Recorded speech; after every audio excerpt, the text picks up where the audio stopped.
bonsoir à toute la jeunesse consciente, à la jeunesse debout du continent, où que vous soyez dans le monde. Recevez ici nos salutations les plus fraternelles. Camarade Kalafo depuis l'Australie. Comme nous le savons tous, l'actualité africaine reste dominée par le Mali,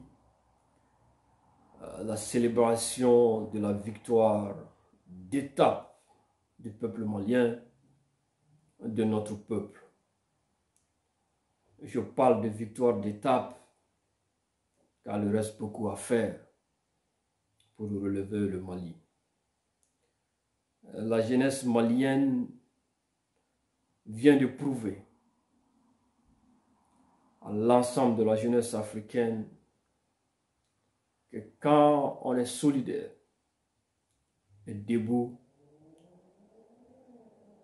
tout reste possible. Et une semaine après, le Mali n'a pas changé de nom. Les présidents viennent et partent, mais le Mali reste. Servons nos pays, défendons toujours l'intérêt général du pays, car c'est ce qui compte. Le M5 RFP a joué un rôle clé dans la chute d'IBK. Il faut le dire à haute et intelligible voix. Ils ont su très longtemps que le Mali n'était plus dirigé par IBK, mais par son fils Karim et ses proches. Les récentes révélations sur l'imitation de la signature d'IBK, sur les décrets de nomination et pour d'autres fins funestes, prouvent à suffisance que le Mali n'était plus géré par le vieux IBK, mais par son fils Karim, sa femme et leurs proches. Aujourd'hui, il est important de saluer l'effort des membres du M5 RFP. Ils ont tenu. Ils sont restés debout devant la corruption. Ils sont restés debout devant les attentats à leur vie. Ils sont restés debout devant les menaces d'emprisonnement. C'est le lieu de les saluer. Ils ont été les catalyseurs de la chute du régime d'IBK. Nos frères militaires sont venus achever le travail. Ils retrouvent ici la reconnaissance de la jeunesse consciente africaine. Nous soutiendrons nos frères militaires tant qu'ils ne nous donnent pas de raisons de douter de leur patriotisme. Et comme une bouée de sauvetage, l'insurrection populaire sauva l'otage IBK des mains de sa famille et de ses proches. La page d'IBK est désormais tournée. Regardons tous ensemble vers le futur. Les défis au Mali sont multiformes. Il y a les défis sécuritaires. Il s'agit de recouvrir l'intégrité territoriale du pays et de la garder de façon pérenne. Et en cela, il faut des discussions intenses avec la coalition des groupes armés et aussi avec toutes ces milices et entre guillemets nos frères égarés appelés terroristes. Et j'ai pris bonne note de l'intervention de l'imam Diko quand il dit « Je vais prendre mon bâton de pèlerin, aller voir nos frères de tous les bords pour ramener la paix au Mali. » Les défis sont nombreux. C'est d'ordre politique et institutionnel.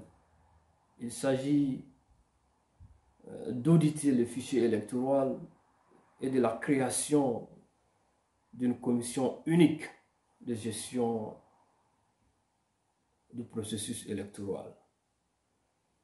Il est question de toilettage de la Constitution, l'élaboration d'une nouvelle Constitution, l'organisation d'un référendum pour son adoption, des défis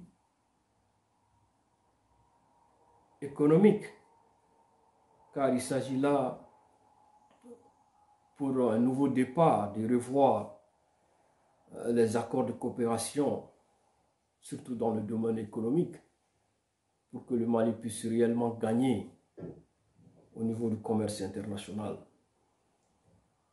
Il s'agit aussi de moraliser les finances publiques, de réduire de façon drastique les trains de vie de l'État. Les défis sont nombreux, sont très très nombreux. Doivent figurer également dans le cahier de charge de la transition l'audit de l'ensemble des institutions de la République, les ministères et toutes les grandes directions du pays. Donc, et les responsables des malversations financières doivent répondre devant la justice. Et les réformes sont multiples. En cela, tout devient possible. Nous acceptons de se parler, de se donner la main pour avancer le pays. Les militaires, avec le M5 RFP, la coalition des groupes armés et l'ensemble des forces vives feront ce travail, le travail nécessaire pour la réussite de la transition. Parce que c'est de cela qu'il s'agit. Il faut réussir la transition. Il est question de ne plus retomber dans les mêmes travers les années à venir. Donc en cela, 3 ans de transition dirigée par un militaire, un premier ministre civil, un gouvernement mixte. Ce qui est plus important dans tout ça, par rapport à la durée de la transition, les organes de la transition, il faut que ce soit des discussions à l'interne. Il faut cuisiner ça à l'interne et servir après la CEDEAO et le reste du monde. Donc, ce qui est important, ce qui est crucial, c'est l'unité d'action, l'union, la solidarité entre Maliens. Et tout le reste viendra après. Comme nous le savons tous, aujourd'hui, la CEDEAO a reculé. La CEDEAO a reculé. La CEDEAO était peut-être dans son droit de condamner ce qui s'est passé, mais elle a oublié d'intégrer l'exception malienne. Donc, avec l'appui, le soutien de tout le monde, de l'ensemble des gens réfléchis à travers le monde, la CEDEAO aujourd'hui, la CEDEAO a reculé. Donc, ça c'est encore une autre victoire d'étape, une victoire à saluer. Beaucoup d'espoir aujourd'hui se fondent sur le Mali pour pouvoir se libérer des jougs, des griffes de la France-Afrique nous comptons beaucoup sur la transition, de revoir les accords de coopération militaire avec la France et aussi de revoir les accords de coopération économique coloniaux avec la France, de chercher d'autres partenaires plus crédibles, d'autres partenaires qui sont dans la dynamique de gagnant-gagnant. Aussi, il est question pour la jeunesse panafricaine comme attente au Mali, le rejet de l'éco français, la revue des critères de convergence macroéconomique pour la création de la vraie monnaie CEDEAO. Donc le Mali, en rejetant l'éco français, peut introduire, sinon amener la CEDEAO à revoir les critères de convergence macroéconomique pour accélérer le processus de création de la monnaie éco. Les critères de convergence macroéconomique au niveau pour la création de la monnaie CEDEAO ne correspondent pas aux réalités du terrain. Donc c'est des copies-collées qui viennent d'Europe, de l'Union européenne, des experts qui se sont focalisés sur les critères de création de la monnaie euro. Or, nous vivons différentes réalités en Afrique. Donc, pour vraiment accélérer la création de la monnaie CEDEAO, il est bien séant de revoir les critères de convergence macroéconomique par rapport au taux d'inflation, au niveau du déficit budgétaire et tout, pour pouvoir accélérer les choses. Autrement, ça prendra du temps, beaucoup de temps. Donc, beaucoup reste à faire, mais l'espoir est permis au Mali. Et aussi, je voudrais pointer du doigt la communication de nos frères militaires.